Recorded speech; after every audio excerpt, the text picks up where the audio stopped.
Also yesterday, Dr. Anthony Fauci, as you see here behind me, stopped to pay a visit to the longtime colleague and friend, Senator Feinstein. He was escorted into City Hall in the rotunda by Mayor London Breed. You know, long before he came in the spotlight with COVID response, he worked closely with then Mayor Feinstein in the heat of the AIDS crisis in the 1980s. And this morning, he joins us to take us back to that uncertain time here in the Bay Area and the response. So first of all, good morning, Dr. Fauci. Take us back to those early conversations when that mystery illness showed up in the Bay Area, calling on leaders to respond. Well, it was a very dark time, as we all remember, with a great deal of pain because of the suffering and anxiety that was going on right here in San Francisco. And what it really required was the kind of response that was led by then Mayor Feinstein, as well as the healthcare providers in the city of San Francisco, which actually were the prototype of the really excellent response, showing empathy and care and concern at a time when we did not even know what the virus was that was causing this disease, much less had any specific therapy for it. And Mayor Feinstein, and then later on, as Senator Feinstein, was a great champion when I was at the NIH to getting us funds and to make sure that we acted appropriately with understanding and compassion for persons with HIV. So she was a champion both as mayor as well as senator. And I've had the privilege and honor of knowing her in both of those capacities. And I can tell you, she really was an icon to us all. And, you know, when you talk about HIV and AIDS in the early days and the problem that it presented to the Bay Area, we know that that problem asked for response, but response costs money. And we know that there wasn't a lot of money devoted on the federal level to this problem, this crisis that was filling up the obituary pages in the Bay Area.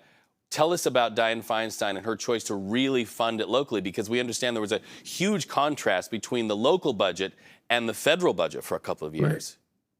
Right. Indeed, Reed, that is correct. And the numbers themselves, I think, speak volumes about the leadership of Mayor Feinstein, as well as the spirit of the city of San Francisco. In the early 80s, when San Francisco was one of the epicenters of the HIV epidemic, San Francisco was investing, under the mayor's leadership, more resources in the treatment and care of persons with HIV than the entire federal government, a city of less than 1 million people. And that is extraordinary and quite remarkable that that happened. And many people forget about that, but that's the reason why when you think about HIV and its early history, you have to think about San Francisco. And when you think about San Francisco, you have to think about the leadership of Mayor Feinstein.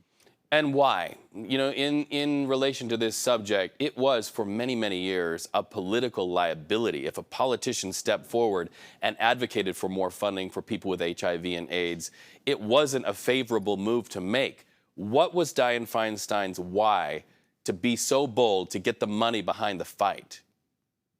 Well, she was a woman of deep principle and caring. She cared so deeply about the city of San Francisco and about her constituents in the city.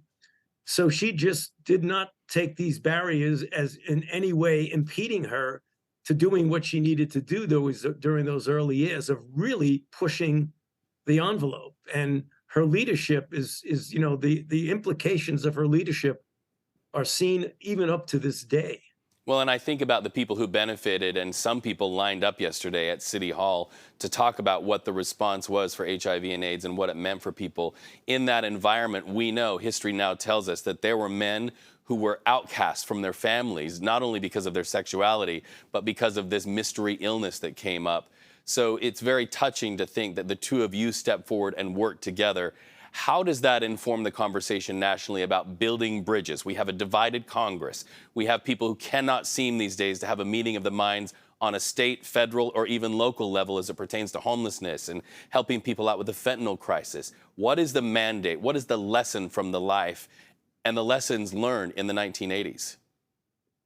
Well, I mean, that's an excellent point that you make. And if people look back, you know, now, more than 40 years back in those early years of the early 80s, how people like the mayor and your own citizens, your own healthcare providers in the city of San Francisco actually served as a phenomenal example of when you had a lot of pushback at what you were doing. I mean, I know I was taking care of persons with HIV in Washington, D.C. during that exact time, and I visited often with my colleagues, mostly at the San Francisco General Hospital at the time.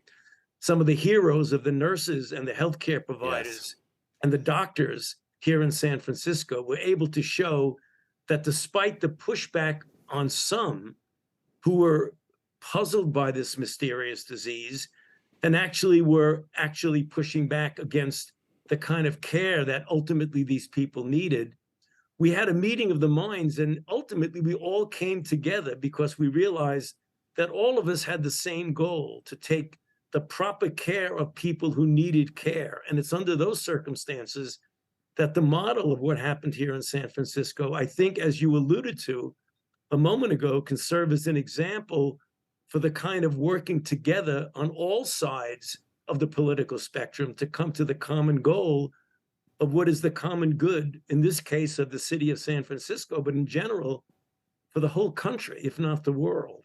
Common goals, common good, emphasis underscore on the word common. May it be so in this country that we can come together and find common ground. And, you know, to use that phrase that is often used when a person passes away from Jewish tradition, may her memory be a blessing. We thank you for that glimpse into her life, her service, and we thank you for your time this morning. Dr. Anthony Fauci, we appreciate you. Thank you. Thank you for having me. All right, so we're going to have live coverage of Senator Feinstein's memorial service today, starting at 12:30 on KPIX Plus and streaming on CBS News Bay Area. Our thanks to Dr. Fauci.